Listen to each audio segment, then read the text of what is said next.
নমস্কার। যুক্তি তর্ক সঙ্গে অর্কয়ে আপনাদের স্বাগত। আপনাদের সঙ্গে আমি অর্কপ্রভ সরকার। আচ্ছা বলুন তো, অভিষেক কোথায়?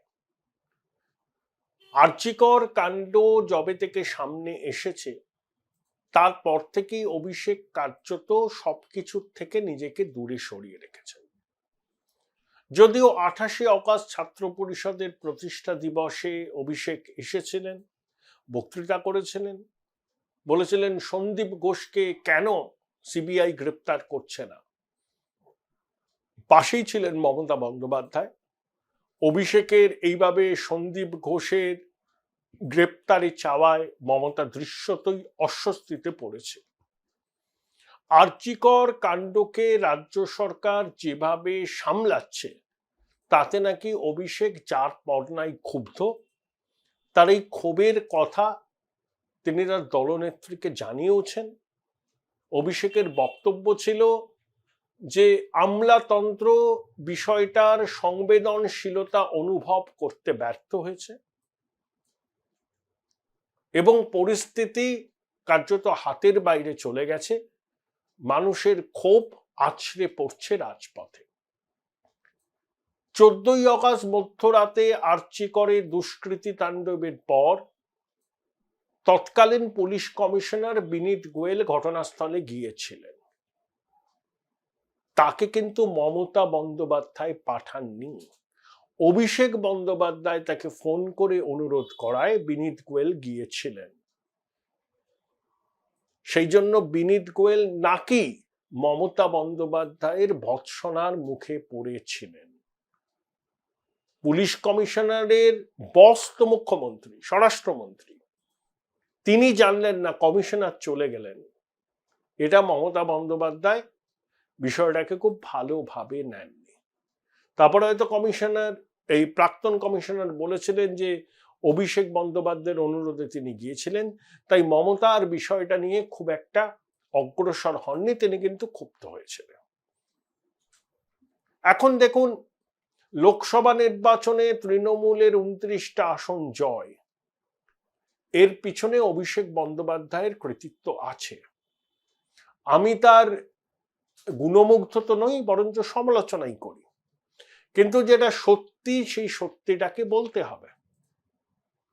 এবং বক্তা হিসাবে অভিষেক অনেকের থেকে ভালো বলেন, হিন্দি ইংরেজিতে স্বচ্ছন্দ, কিন্তু তার বক্তব্য ইজ ডিভয়েড অফ কন্টেন্ট, এটা আলাদা কথা। কিন্তু ম্যানারিজম বলুন, হিন্দি ইংরেজিতে ফ্লুয়েন্সি বলুন, তৃণমূলের দু একজন বাদে লোকসভা রাজ্যসভা মিলিয়ে যে বাহিনী আছে তাদের মধ্যে অভিষেক অবশ্যই উজ্জ্বল ব্যতিক্রম। দেখুন, সুদীপ বন্দ্যোপাধ্যায়, সৌগত রায়, কল্যাণ ব্যানার্জি লোকসভায় টিকিট পান, অভিষেক চাননি। কিন্তু মমতা বন্দ্যোপাধ্যায় অভিষেকের দাবি খারিজ করে দিয়ে তিনজনকেই প্রার্থী করেছেন, তিনজনেই জিতেছেন। এবং যেদিনকে ফলাফল বেরোলো আপনারা মনে করতে পারবেন, সুব্রত বক্সী তিনি এই জয়ের পিছনে যখন অভিষেক বন্দ্যোপাধ্যায় নাম করে কৃতিত্ব দিচ্ছিলেন, তখন মমতা মাঝপথে বক্সী তাকে থামিয়ে বলেন, এটা কারোর ইন্ডিভিজুয়াল নয়, সবার, টিম তৃণমূল। এবং অভিষেককে পাশে দাঁড় করিয়ে মমতা বন্দ্যোপাধ্যায় সুদীপকে লোকসভার দলনেতা করলেন। অভিষেক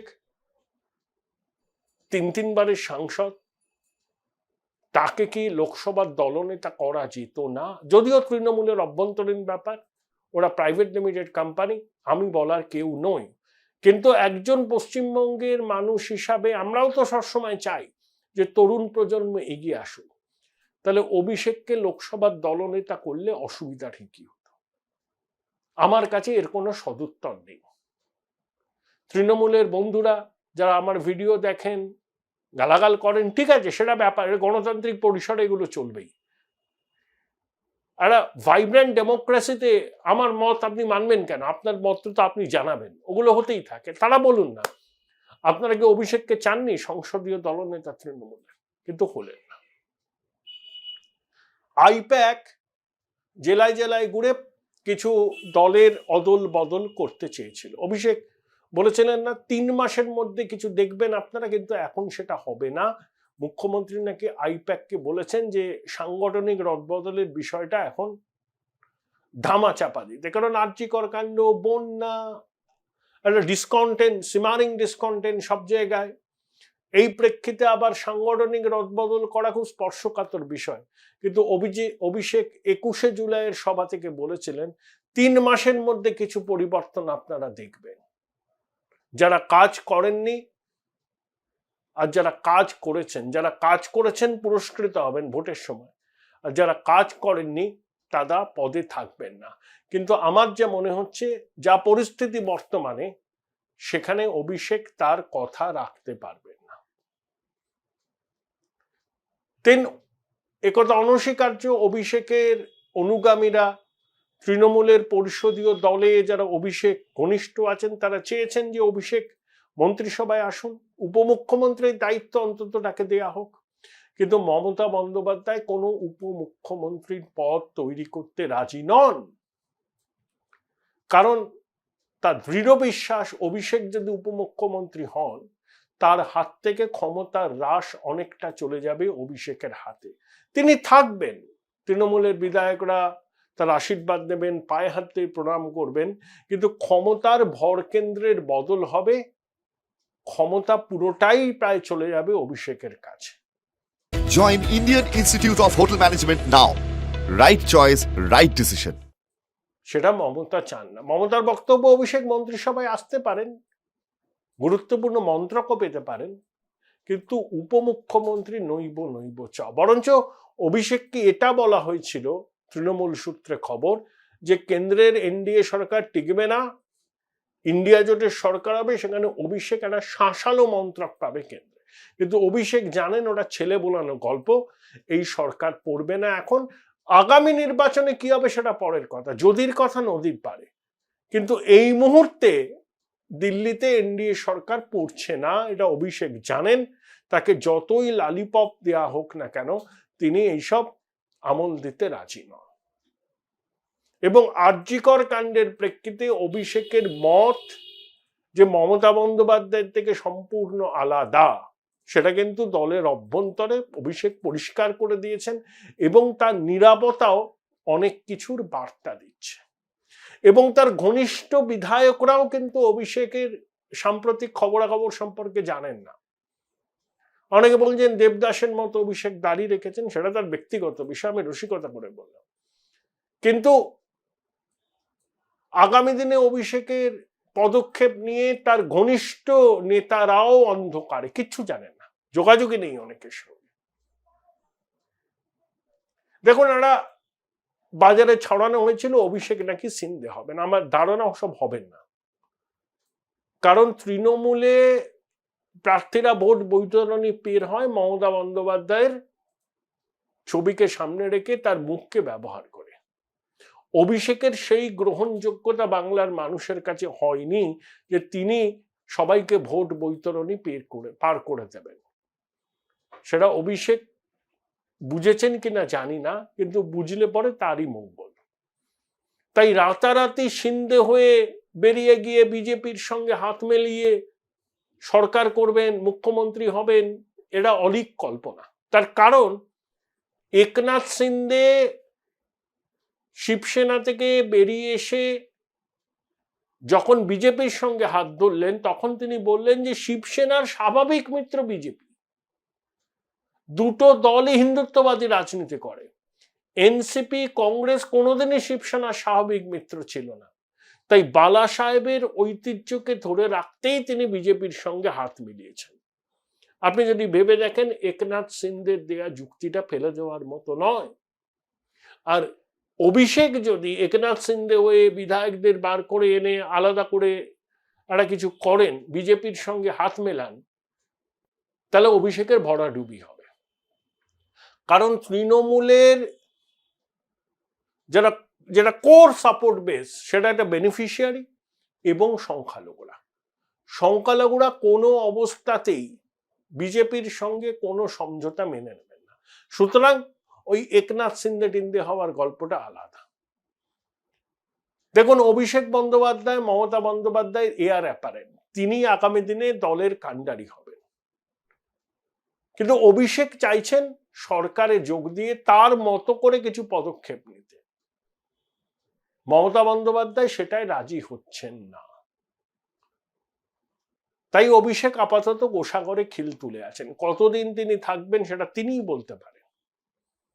সামনে এই মুহূর্তে নির্বাচন নেই।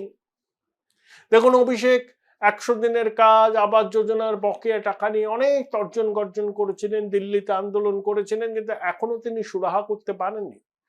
নতুন সরকার এসে 100 দিন পার হয়ে গেল, আবাস যোজনার 1টা টাকা পাননি, 100 দিনের কাজের বকেয়ার 1টা টাকাও পাননি। এখন বলছেন বাংলার আবাস যোজনার ঘর তৈরি করে দেওয়া হবে ডিসেম্বরের মধ্যে। কিন্তু যতই তিনি আন্দোলন করুন না কেন, কেন্দ্রের কাছ থেকে কোনো দাবি আদায় তিনি করতে পারেননি। এটা ব্যর্থতা। কিন্তু আরজি করের ঘটনা প্রবাহ এবং আরজি করের প্রেক্ষিতে সরকারের পদক্ষেপ অভিষেক ভালোভাবে নেননি। তার পরবর্তী পদক্ষেপ কি হবে সেটা সময় বলবে। তবে তার নিজের লোকসভা কেন্দ্রে এইসব বন্যা টন্যা, প্রাকৃতিক বিপর্যয়ে যারা আক্রান্ত হয়েছেন, মৎস্যজীবীরা, তাদের পুজোর পোশাক পাঠিয়েছেন, খুব ভালো কথা। নিজের সংসদীয় কেন্দ্র দেখভাল করা একজন সাংসদের কর্তব্যের মধ্যে পড়ে। কিন্তু সর্বভারতীয় সাধারণ সম্পাদক মমতার এয়ার অ্যাপারেন্ট অভিষেক কার্যত প্রায় 2 মাস হলো নিজেকে একেবারে গুটিয়ে নিয়েছেন, এবং ঘনিষ্ঠ মহলের সঙ্গেও তার সেরকম কোনো যোগাযোগ নেই। তাই তার ঘনিষ্ঠ শিবিরও অভিষেকের মতিগতি বুঝতে পারছেন না, তারাও ধোঁয়াশায় রয়েছেন। অর্থাৎ নিজেকে কার্যত আড়াল করে নিয়ে অভিষেক মুখ্যমন্ত্রীকেও বার্তা পাঠাচ্ছেন এবং একই সঙ্গে তার ঘনিষ্ঠ বলয়েও তার বিরক্তির কথাটা জানাচ্ছেন। শেষ পর্যন্ত এর থেকে অভিষেক কবে বেরিয়ে আসেন সেটা খেয়াল রাখতে হবে। তবে একটা কথা বলে দিই, তৃণমূলের ভোট বৈতরণী পার করার কাণ্ডারি এখনো মমতা বন্দ্যোপাধ্যায়। মমতা বন্দ্যোপাধ্যায়ের মুখকে সামনে রেখেই তৃণমূল ভোটে যেতে। অভিষেক বন্দ্যোপাধ্যায়ের সেই গ্রহণযোগ্যতা হয়নি তিনি দলীয় প্রার্থীদের একক উদ্যোগে নির্বাচনে জেতাবেন। অভিষেক সেটা নিজেও বোঝেন। যখন অভিষেক মনে করবেন যে তিনি নিজের কাঁধে জোয়াল নিয়ে তৃণমূলের প্রার্থীদের নির্বাচনে জেতাতে পারবেন, তখন তিনি অন্য কোনো বড় পদক্ষেপ নিলেও নিতে পারেন। কিন্তু সেই সময় এখনো আসেনি বলে আমার মনে হয়।